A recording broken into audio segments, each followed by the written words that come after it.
অনেকদিন ধরেই চিন্তা করতে আসলাম যে বারবিকিউ খামো বট পোড়া খামো। চিন্তা করতে করতে তো আজকে বানাইয়েই হেলাইতে আসলাম। যদিও 31st নাইটের উপলক্ষে সবাই কিন্তু গান বাজনা আতশবাতি ব্যাবাককে জায়গায় দিয়ে এনজয় করতে আসলে এটা মই সবসময় এনজয় খুঁজি খাওয়ার মধ্যে মোর দ্বারে খাইতে অনেক ভালো লাগে। মই হইতে আসি ভোজন রসিক একটা মানুষ।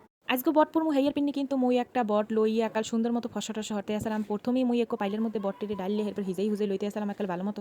এটা একাল ভালো মতো ফসা মশা হরা লাগবে যাতে কোনো ধরনের বাজে স্মেল না আয় হেয়ার পিন্নে। মুই এবার একালে ভালো মতো সুন্দর করে একালে ভালো মতো হিজাই লইতে আসলাম। এরপর তো দুই ফসরি একাল পিস পিস করে কাটি লইছিলাম। এরপরে এর মধ্যে একটুখানি হলদির গুঁড়ি, একটুখানি মরিচের গুঁড়ি, এরপর ধনিয়ার গুঁড়ি, হালকা একটুখানি জিরের গুঁড়ি, গোলমরিচের গুঁড়ি, এরপর একটু নুন, এরপর একটুখানি আদা বাড়া রসুন বাড়া একালে হাতের দ্বারা যে ধরনের মশলা আছে একাল ব্যাপারটাই কিন্তু দিয়ে হেলাইতে আসলাম। লগে একটুখানি তেলও দিয়ে লইছি। এখন মোটামুটি এইসব মশলা দিয়ে এখন একাল ডকমতো মুই মাখমু একাল জম্মের মতো মাখকে ম্যারিনেট করে থুই দিমু কতক্ষণহানে। এর মধ্যে একটু সয়া সস দেওয়া উচিত আসলে যেহেতু মোর রাতের দ্বারা সয়া সসটা নাই হেরপিনি কিন্তু মুই একটুখানি লেবুর রস চেপে লইছি। কতক্ষণহানে ম্যারিনেট করে রাখার পর কিন্তু এখন একাল সুন্দর মতো একাল সেট হয়ে গেছে দেখতে পারতে আসলাম। হেই এরপর তো চিন্তা করছি যে এখন তরতরি এই পুরিয়ে খাইলি একাল ব্যাপাক ঝামেলা টামেলা শেষ হয়ে যাবে। এরপর চিন্তা করছি একাল ঘরে বই এই একাল গাত্তি গুত্তি লইয়ে যাই কাম যদ্দুর ঘরে বই হরিয়া যাওন যায়। শীতকালে সাদে একসের বাতাসটা যাই হোক একুলতে কিন্তু আলু হিজেই মিজেই লইছিলাম আলু কইরারও একাল ভালো মতো হিজেই লইছি। একুলতে তো সুন্দর করে গাতে আসলে মগমায় মোর এই জিনিসটা অনেক বেশি ভালো লাগে। মুই কোনো কিছু বানাইতে গেলে মোর হেল্পারের কোনো অভাব থাকে না। মোর মা বোন ভাই একাল ব্যাপাক মানে সুন্দর করে মোর একাল সব ধরনের কামে সহযোগিতা করে। একুলতে তো সুন্দর করে গাতে আছে মোর তো দেখতে খুবই ভালো লাগতে আসলে মুই তো ভিডিও বানাইতে আসলাম আর মুই খুব এনজয় করতে আসলাম যে বটপড়া খামো অনেকদিন ধরেই চিন্তা হরতে হরতে কিন্তু চিন্তা হরিই হেলাইছি।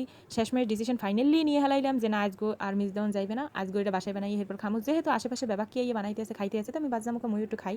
একুলতে তো ব্যাপাক একটা গাতা কথা যাই ওইয়ে যাইতে আসলে হেয়ার পর মুই দেখাইতে আসলাম যে আসলে কত সুন্দর দেখা যাইতে আসলে আসলে মনে হইতে আছে যে এটা এখনই খাওয়ান যাইবে কিন্তু এটা তো কাঁচা জিনিস খাইলে তো এককালে আর শেষে খাওয়ান যাইবে না। এটার নাম যেহেতু বট বুঝতেই পারতে আসলেন যে আসলে এটা কি প্রসেসে খাইলে এটার মজা লাগবে।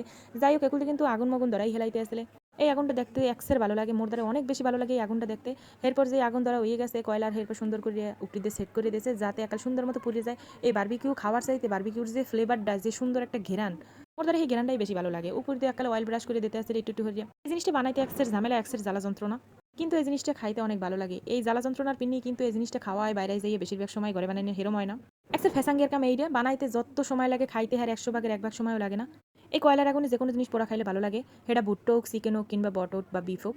যাই হোক মুই কয়লার আগুনে এইসব জিনিস পোড়া খাইতে অনেক বেশি পছন্দ করি। একুলতে সুন্দর একটা টক বানানো হয়েছে এর মধ্যে তো রয়েছে তেঁতুল লবণ আর হইতে আছে চিলি ফ্লিক্স। এই টকটা দিয়ে খাইতে যে কত ভালো লাগে যারা না খাইছে হেরাই ভালো লাগার স্বাদটা বুঝবেই না। ব্যাপার পোড়াটা রয়ে গেছে কিন্তু আলু যে এখন পর্যন্ত পোড়া হয় না হ্যাঁ কিন্তু কি ওর মনেই নেই। হ্যাঁ এরপর তো হঠাৎ করে যে মনে পড়ছে সুন্দর করে এখন আলুটা পুড়িয়ে লইতে আসলাম। যেহেতু এটা সেদ্ধ আলু সুতরাং এটা জাস্ট একটু স্মেলের লেগেই পুড়িয়ে লইতে আসলাম এছাড়া আর কোনো কারণ নেই। ট্যুরে যাই এই বারবিকিউ খাইতে যে কি ভালো লাগে।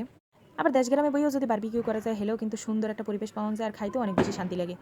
যাই হোক কথা কইতে কইতে কিন্তু একালে বট আলু ব্যাপাক তো ইয়ে গেছে এখন মই তরতরি একটা প্লেটে হরে লইয়ে একটু খাইয়ে আগে এরপর রুডারে ঠান্ডা হরমু হেয়ার পর হইতেছে ব্যাপাকটা আবার বাজা শুরু হরমু। তো যদিও মই বাজি নেই মই ভিডিও বানাইতে আসলাম ব্যাপাক মোর মাই হরতে আসলে আর মই সুন্দর করে ভিডিও বানাইতে আসলাম। আর মাঝে মাঝে একটু ফ্যানের বাতাস দিয়েছিলাম যাতে আগুন ডাকাল দাপ দাপ করে জ্বলিয়ে ওঠে। এই জিনিসটা আবার গরম গরম না খাইলে একটু ভালো লাগে না। হেয়ার পিনে তো যে কয়টা হয়েছে সেই কয়টা সুন্দর করে খাই হেলাইতে আসলাম। এক পদের মানুষ আছে যারা এইসব জিনিস খায় না আর এক পদের মানুষ আছে যারা এইসব জিনিস অনেক বেশি পছন্দ করে। আজগর কোনো কথাটা তো কমু না সবাইরে নতুন বছরের শুভেচ্ছা হ্যাপি নিউ ইয়ার।